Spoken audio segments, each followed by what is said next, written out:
SOSG, standing on solid ground.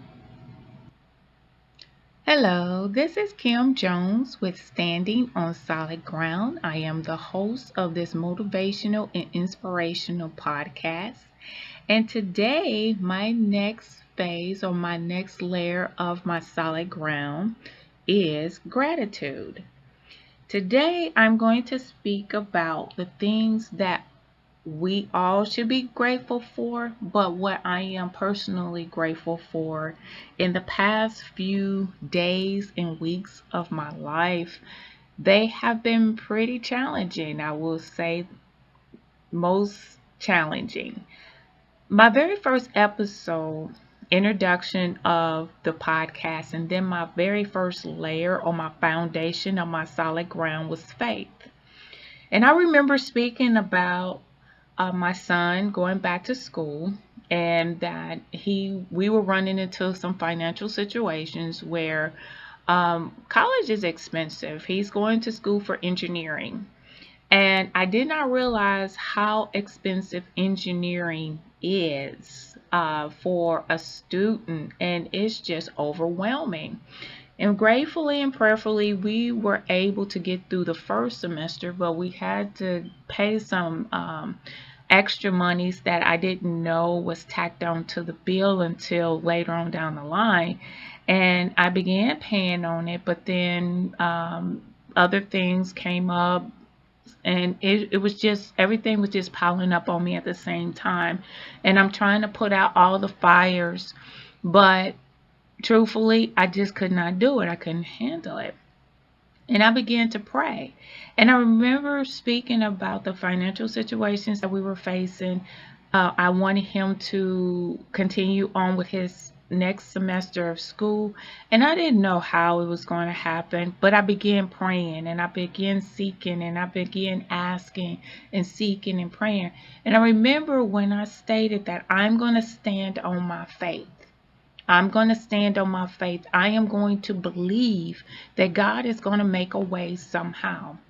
Well, as of today, my son started or began classes earlier this week. So yes, praise God, he is in class. They were able to work out a payment plan where we can pay it, and it was affordable for us to pay.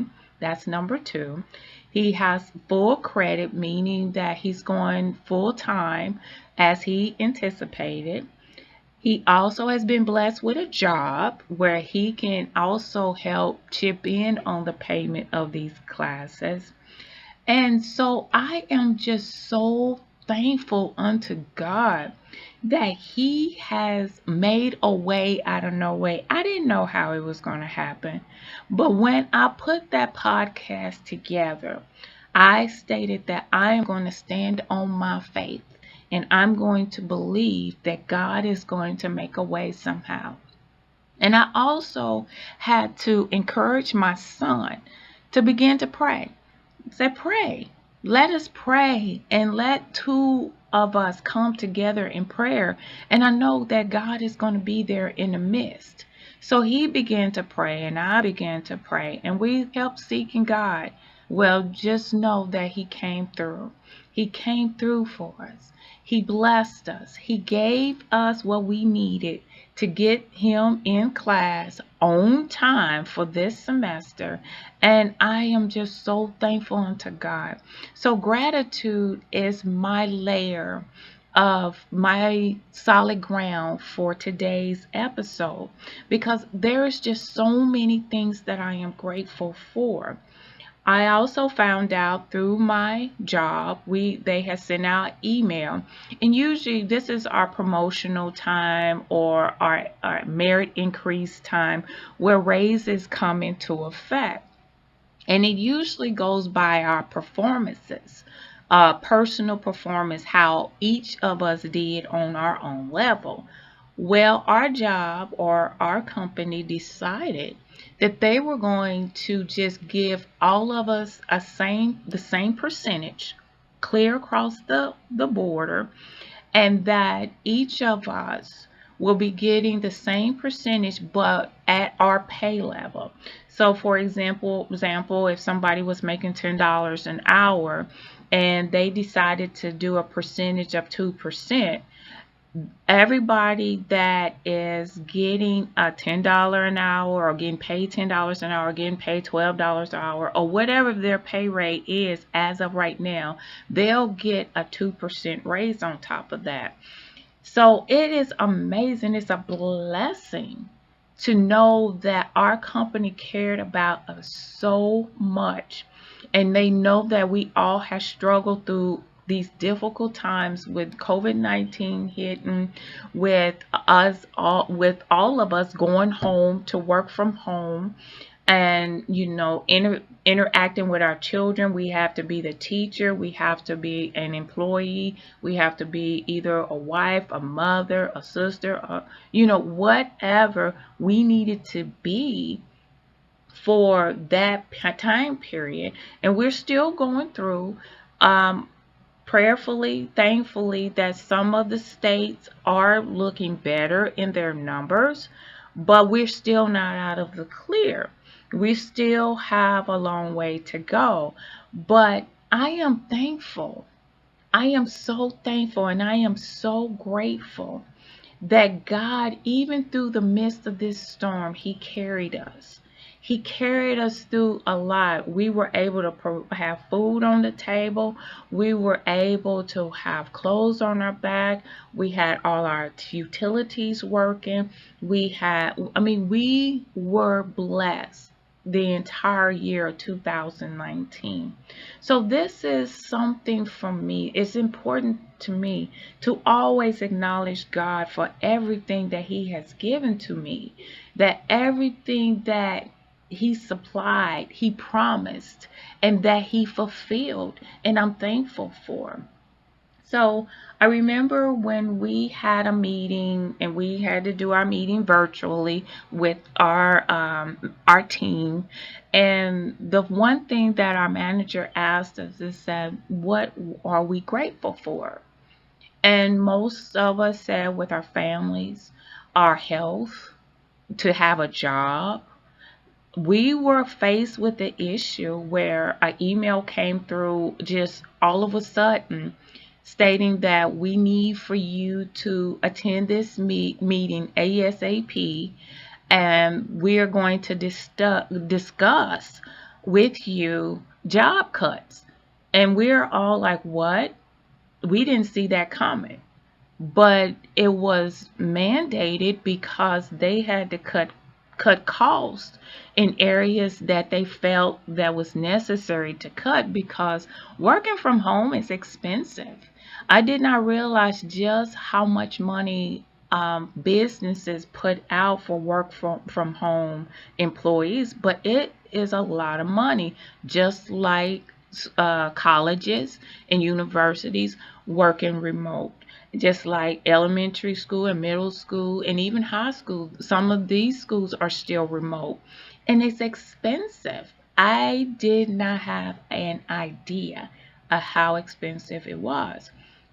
Well, gratefully and prayerfully, my job and many different positions throughout the building were safe, but there was one department, unfortunately, that had to be cut out or eliminated from the list of other positions.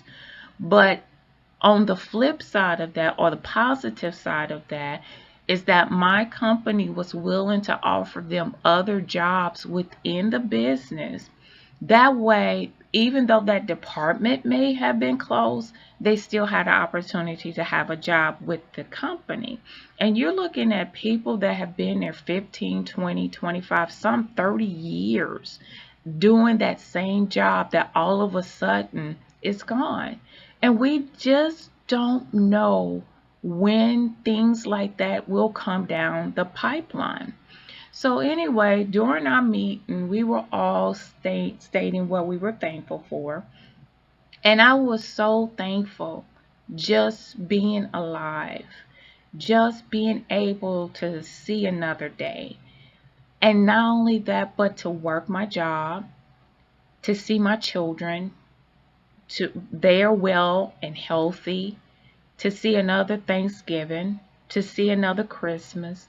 These things are important because if I think about all the lives that were lost throughout the year from COVID-19 and other instances from the different marches that went out and from the lives of those that were lost due to gunshot wounds and stab wounds and fights and then in break-ins, and the list goes on and on.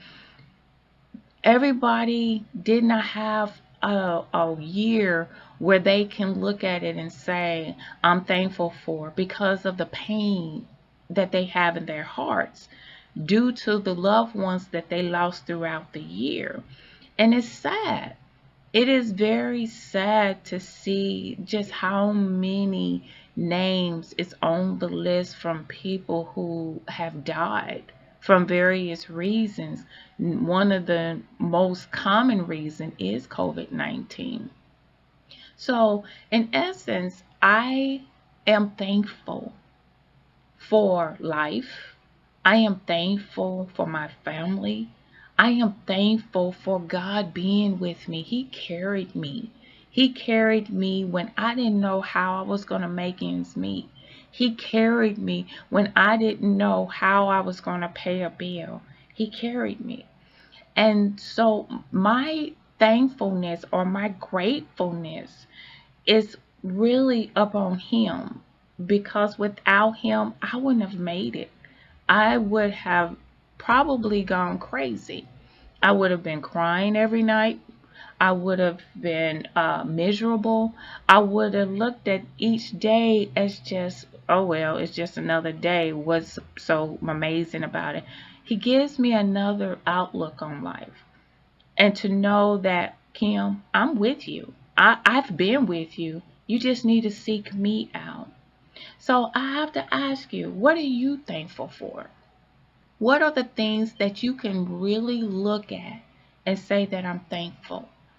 Now, I understand there are those of you that are broken. I understand. There are those of you that are spiritually wounded, and you may not look at life the same way that I may be looking at life right now. But understand, I've been through many dark tunnels. I know what them dark days feel like. I know what it feels like to lose someone. I know what it feels like to have someone shot in my family. Oh, yes, that is very familiar with me. But I'm thankful. I'm grateful. That individual that was shot is alive. He's alive. He's well. He's doing well. And I'm so thankful that God had mercy upon his life. So we need to understand that being grateful for the little things, although those big things, you're hurt, you're in pain, you feel injustice, you feel like that many people are getting away with things that they shouldn't get away with, that there are those that are gloating about what they've done or feel like that they're above the law or whatever the case may be. Understand, there's a higher power. There's a higher power. And that power sees everything. And he knows your pain. He feels your infirmities. He knows that you are hurting. He knows that you're angry. But let it go. Now, it's the hardest thing in the world to do is forgive someone, especially when someone has shot and killed somebody. It's hard to forgive. But it's not for them. It's for you. It's for you to make peace with that. I know it's difficult. I know it is. There have been horrible things that have happened throughout the years, throughout my family. Horrific. And sometimes people ask my loved ones, how can you forgive? And they say, what am I going to do? Live the rest of my life in prison being mad at them when they're the ones I know that should have been in prison, but they're not? I'm not going to live the rest of my life in prison being mad at them. I'm just going to ask God to have mercy on him and move on. Well, I remember an instance where a loved one of mine was robbed. He was robbed. Gratefully, he wasn't at home. He wasn't at home at the time. And he was robbed. And he knew who did the stealing, because the person that did it, they were flaunting and showing off and everything, the things that he had stolen. About a week or two later, that person got shot and killed. He was gone. It doesn't pay you to be angry.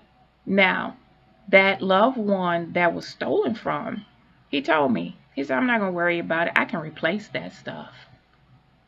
But I'm afraid what will happen to him once it is time for him to pay the boss.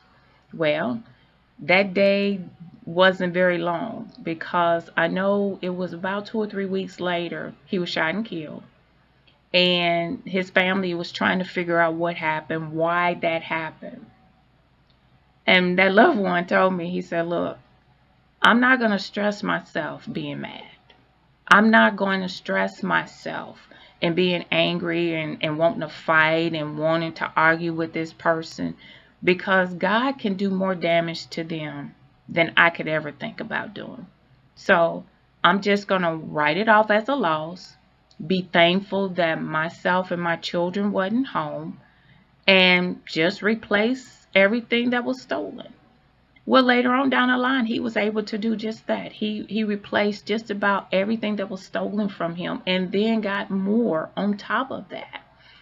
And so God has a way of replenishing you, fulfilling you. It's not about revenge. It is about prayer. It is about forgiveness and about moving on. And it's hard. Sometimes you may feel it's impossible. And some will say, she's crazy. There's no way in the world that I'm going to do that. Do she understand what I'm feeling? Maybe personally, I don't. But I do know this. You will reap a whole lot better if you let it go and let God have it, than to hang on to it. And it slowly is killing you. Don't shorten your life from the loved ones that are still here. You know, especially if you have grandchildren and great grandkids, or your children, or your spouse, or just loved ones, period. Don't shorten your life by being angry at the person that wronged you. Let God deal with that person. You want to be here for those that are still here on the earth with you. Enjoy life to the fullest. Don't let them rob you twice. I know that they robbed you of that loved one, but don't let them rob you of your life as well. Be thankful for those that are still alive. Be thankful that you can do something about it, and put your voice out there, and put your fight out there to let them know, hey, we're not going to take this anymore. Put your fight out there. Use that energy for something positive, so someone else don't feel that pain that you feel. Let that be a victorious thing to save someone else's life, even your own. Be thankful that you have a voice, that you have your words that you can put out there, that you can share, that you can let people understand that this has got to stop. You have a voice. You have power in your voice. Use it for something positive. Don't tear yourself down. Don't wear yourself down. Don't take yourself out of this world too early. Stand. Stand tall and make that loss something positive. Make people see that I'm not going to take this laying down, but I'm going to use this for my power, for my ammunition, to get something done to stop this from happening again. Be thankful for what you have. You have your life. You have your power. You have your voice. You have your ammunition to fight with. I understand you're in pain. There's been too many tears cried within my family alone. So I know that there is a lot of pain. I know that there is a lot of suffering. But understand, God is the one still in control. And I know it may not seem fair. I know that you feel like that this is such an injustice. But let God justify the unjust. Let Him justify it. Be thankful that you are who you are and that you're strong and you can get through this. Gratitude is the level for today. And I hope and pray that this has been an inspiration to you, that this lifts you up and motivate you to do something positive with that anger, because you have what it takes to make it and to make a difference. You just got to step out on faith. You have to forgive, and then you have to ask God to lead you to do the right thing so this never happens again. This is Kim with Standing on Solid Ground. I thank you so much for joining me today. I hope that this has been a blessing to your soul, and you have yourself a wonderful and blessed day.